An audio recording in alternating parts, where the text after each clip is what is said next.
We spend a lot of time on the soft skills because our values are important to us. We are ambitious and good-natured, and we have high standards, and people stick out very quickly at Marketing Doctor if they don't align with our values, because we are caffeinated beasts when it comes to working. We turn tables like no one you've ever seen, and people stand out like a sore thumb if they don't match that culture of ambition, high standards, good nature. There's really, those three are the biggest in our company. So we spend a lot of time as a team. Our management team is studying the 5 dysfunctions of a team, and then the broader agency is doing continuing it on EQ, which is all about emotional intelligence in the workplace and how to show up better as a human being. And it also sort of acknowledges that we're all wired differently. We're going to work better with other people. And what do you do if there's something you need to clear the air about? We've spent a lot of time on this as a company. Welcome to Grow Think Tank. This is the one and only place where you will get insight from the founders and the CEOs of the fastest growing privately held companies. I am the host. My name is Gene Hammett. I help leaders and their teams navigate the defining moments of their growth. Are you ready to grow?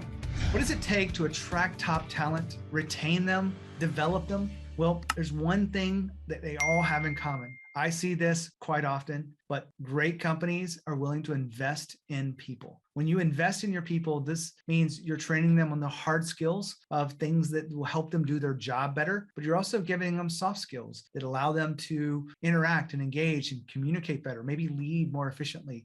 There's also other elements that we unpack inside of today's episode. Our guest is Janet Casey. She is the founder of Marketing Doctor. We also have with us Kate Popp, and all of us have this conversation about what does investing in people look like? Where are we making these investments? What is the benefits? What is the impact it's making across the organization? Now, you may not be surprised to hear this, but they really do see a high ROI when they invest in people. So they continue to do it. And I want to make sure that you understand that this will help you if you're looking to attract top talent, you're looking to improve your retention numbers. If you're looking to develop from within, you've got to continue to invest in people. And this is a great episode for you. Now, my job is to help you understand how to become the best leader you can be. In other words, how do you become more powerful as a leader? How do you inspire people to have a sense of ownership or buy-in to the work and the mission of the business? Well, all comes back to you as a leader. Who are you being? Now, a lot of people don't understand this concept of who are you being. So what I'd like to do is invite you into a conversation where we look at your company, see what's going on. I've done this hundreds of times, and the value is tremendous. All you have to do is go to genehammett.com and schedule your call. It's absolutely free, and it will be something that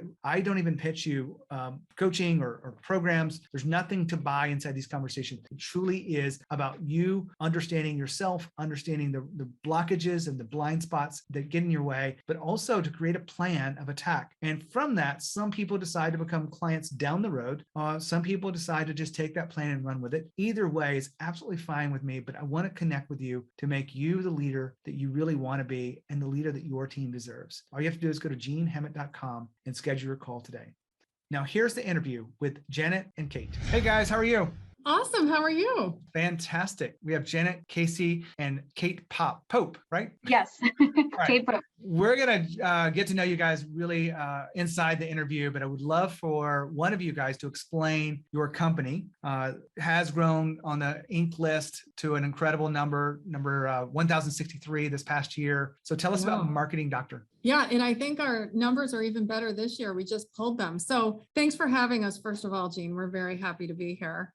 So Marketing Doctor is not, we are an advertising agency, but we are not Mad Men. We don't do logos and pitches and jingles and creative and mood boards. We do the boring side of it, which we get very excited about. We're a company full of geeks, and we are only involved in the math of marketing and the ROI of an ad spend. We study it, we place all the money, we move it around constantly depending on where we see the ROI growing. And we've been involved in this for about 30 years, including my years in broadcast sales and then 20 years at the agency. I'm kind of curious. A lot of things have changed. You guys got your finger on the pulse of this. What is changing that we need to know about in terms of marketing? Yeah, so I'm glad you asked that. This is the Wild West of media right now. You know, I remember growing up, we had 3 stations on our TV and maybe 1 radio station that came in at the house and 1 newspaper. So when someone ran an ad campaign, everyone saw it. You couldn't help but see it. Now the average home gets thousands of TV stations. And then if you go to online and you include YouTube and TikTok and Snapchat and everywhere else where you can just watch content all day, it blows your mind. So the market is very fragmented, and a lot of money can be wasted with preconceived notions about where your audience is or even who your audience is. And that's where we step in and optimize where the money's spent. But to answer your question, it's crazy right now. The number one video consumption platform is TikTok. Most advertisers are not on TikTok. And to be honest with you, TikTok and their dashboard and monetizing, they're not even ready for the revenue that they could have right now. So it's a crazy time. Well, I appreciate you admitting to it being a crazy time, because I think as business owners, we're still trying to figure it out. And that's the reason why we need people that keep their finger on the pulse of the data, the ROI of all of our media that we do. Yeah. I wanted to talk to you here, not about marketing, because we could probably talk all day long about the shop of what's going on here, but really about people. And really, you had shared with our team doing research around your company what makes you who you are, but it's because you're willing to invest in your people. What does that mean? Because it may be different for other people. Yeah, I'm glad you asked that. So any professional services company, we don't sell a product, we sell our brains and we sell our expertise. So my staff, I take very seriously that our staff here of nearly 30 people are ahead of the curve. So our traditional media department is ahead of the curve in everything new and outdoor and immersive, and the way your traditional television may now be connected to all these different platforms, and that you can buy billboards that smell and that talk back to you. There's a lot of experiential things on the horizon. And then our digital department handles all the other stuff. They handle, of course, Facebook, Instagram, and Google, YouTube. Those are the two monsters in the room. But underneath the two monsters, there are hundreds of other platforms. We place ads on Waze and Snapchat and TikTok and Pinterest, and it goes on and on and on. And we are constantly vetting cost per impression, cost per conversion. What are the industry norms on each platform as they come of age? And I will tell you, LinkedIn is another one. Some of them are super efficient across multiple industries, no matter what, if you're trying to get patients in a hospital or if you're trying to sell them headphones. And then other platforms have not monetized well, and they're very advertiser unfriendly, and their costs are very, very out of whack with what we see as efficient. So we send our staff, everybody's been on a plane, even though it's COVID. We've flown all over the country and globally. Our next meeting is in Lucerne, Switzerland, for one of the groups that we belong to. And we are constantly learning from others, and we present our case studies as well, so that we're up to date on what works out there right now and what's the most efficient, depending on who the consumer is and who the client. I don't know, Kate, if you want to add to that. Yeah, I would just add, I have yet to come across another agency or another company that invests so heavily in that continuing education. I mean, the budget for it is quite large, and it's because we really are making sure that every single employee is trained up in the best possible way, so that when it comes to talking with our clients who might be CMOs of global companies,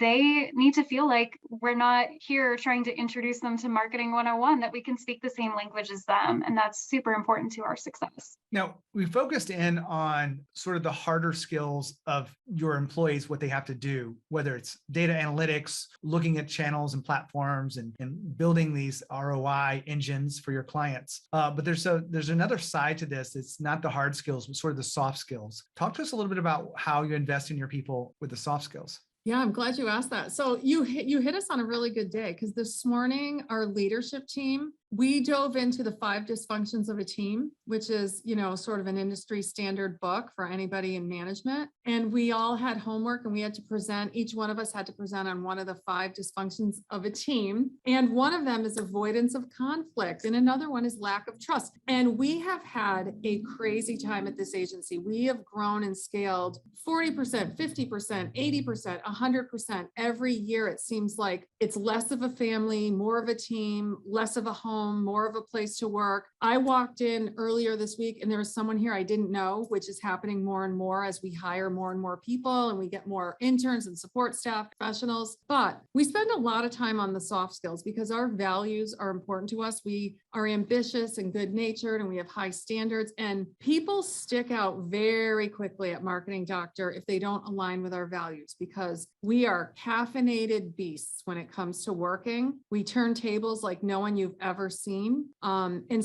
people stand out like a sore thumb if they don't match that culture of ambition, high standards, good nature. There's really, those three are the biggest in our company. So we spend a lot of time as a team. Our management team is studying the 5 dysfunctions of a team. And then the broader agency is doing continuing it on EQ, which is all about emotional intelligence in the workplace and how to show up better as a human being. And it also sort of acknowledges that we're all wired differently. We're going to work better with other people. And what do you do if there's something you need to clear the air about? We've spent a lot of time on this as a company. And fortunately, I think it's going well because as one of my mentors said to me recently, she said, Janet, your company didn't really participate in the Great Resignation.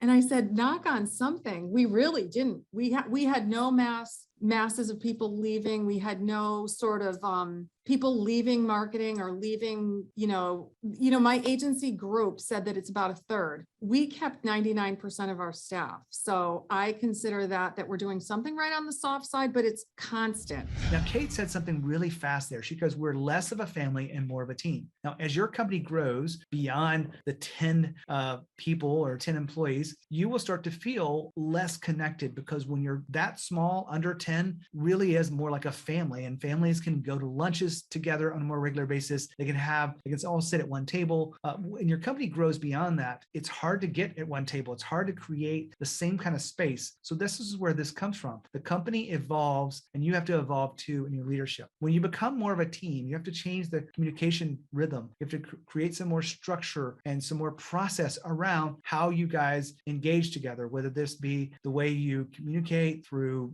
project activity, or maybe it's even scorecards and whatnot. You want to make sure that you're evolving beyond the family stage to the team phase. What used to work may not work in the future. And I bring that front and center because I want to make sure that you understand you have to evolve as a leader to make that happen. Back to Kate and Janet. I love the talk about values. And I'd love for you, Kate, you to chime in here. She mentioned ambition, high standards, and good natured.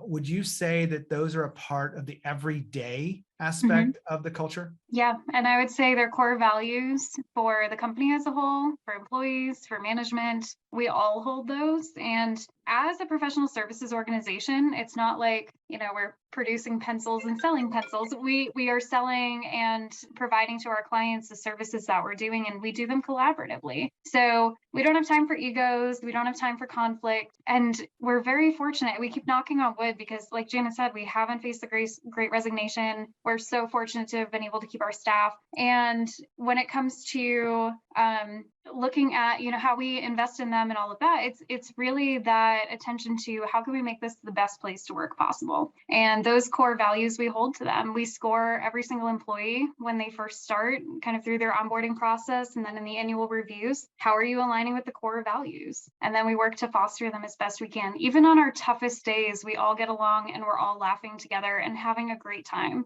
And it's genuinely so important to be able to say there's not a single person at this workplace that I don't like working with. I like working with all of them because the deadlines can get tough, the time can get tough. But when you have a team that you trust and that you enjoy working with, it makes it so much better. There was something you said in there that I think is pretty interesting because I don't think I've heard this before. I know that core values in the hiring process is very important, but in the onboarding process, you actually score people based on those values. Give me an idea of what that looks like.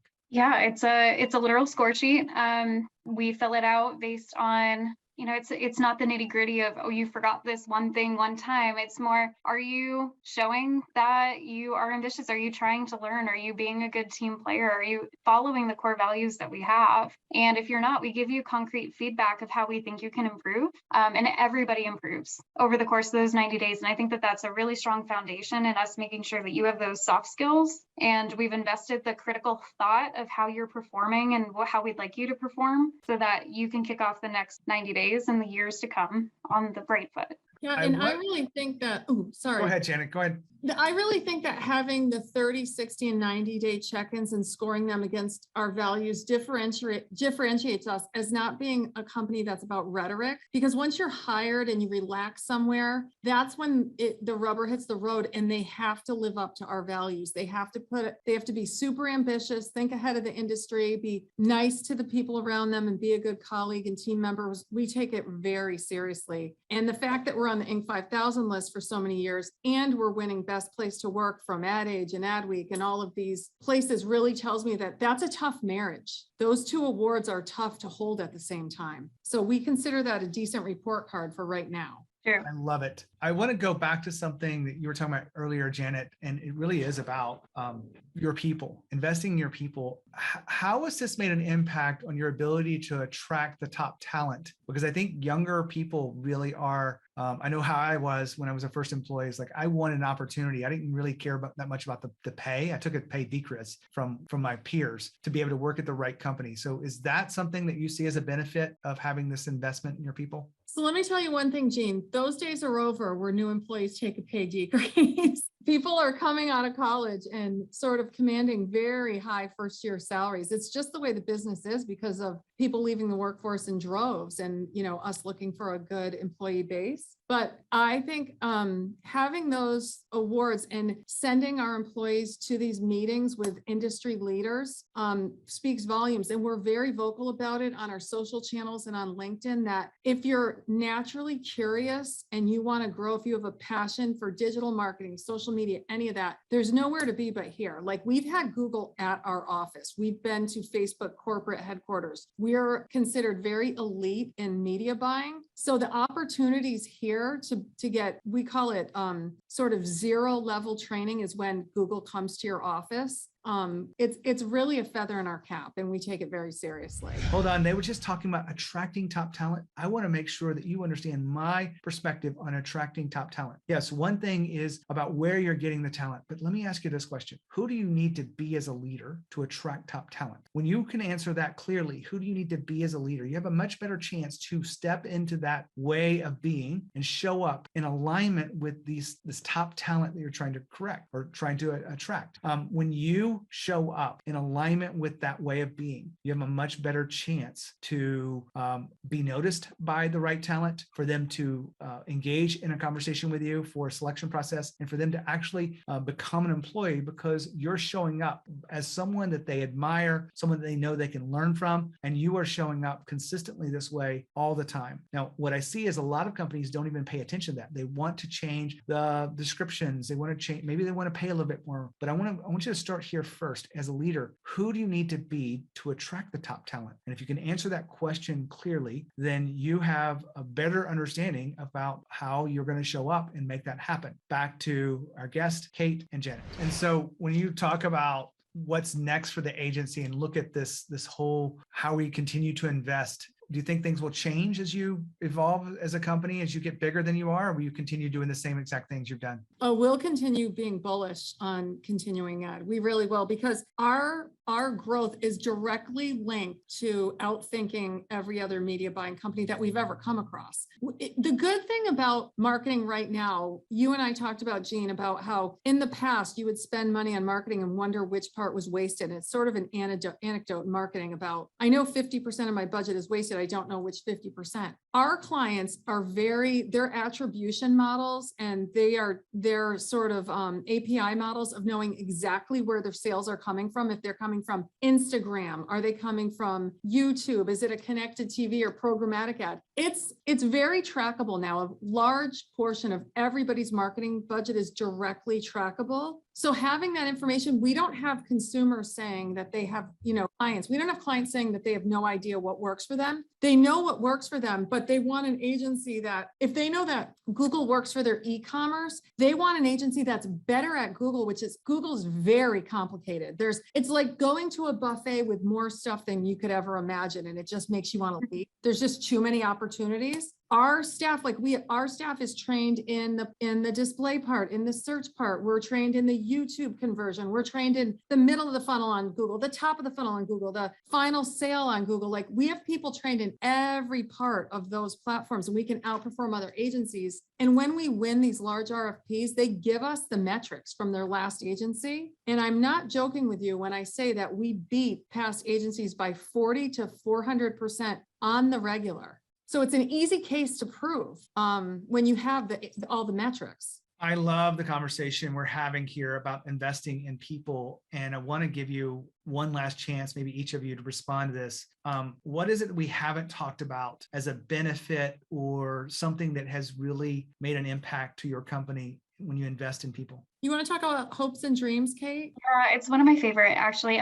So we have this series that we offer our staff in-house at the agency. And it's not billable time by any means. It is us having a workshop just dedicated to our employees' sense of life goals and satisfaction and what they want to achieve in their life. So we had one relatively recently about buying your first home. And Janet brought in a contact from the bank who could talk about mortgage lending and brought in a realtor who could talk about the process of buying and what you need to know. And they educated our staff, and our staff came with friends, family, others who they thought would benefit from that. And they asked genuine questions and got answers. And then I think actually, Janet, within the next month, we had like 3 employees with home offers put in, looking to, buy at a time when the market's still, kind of in flux.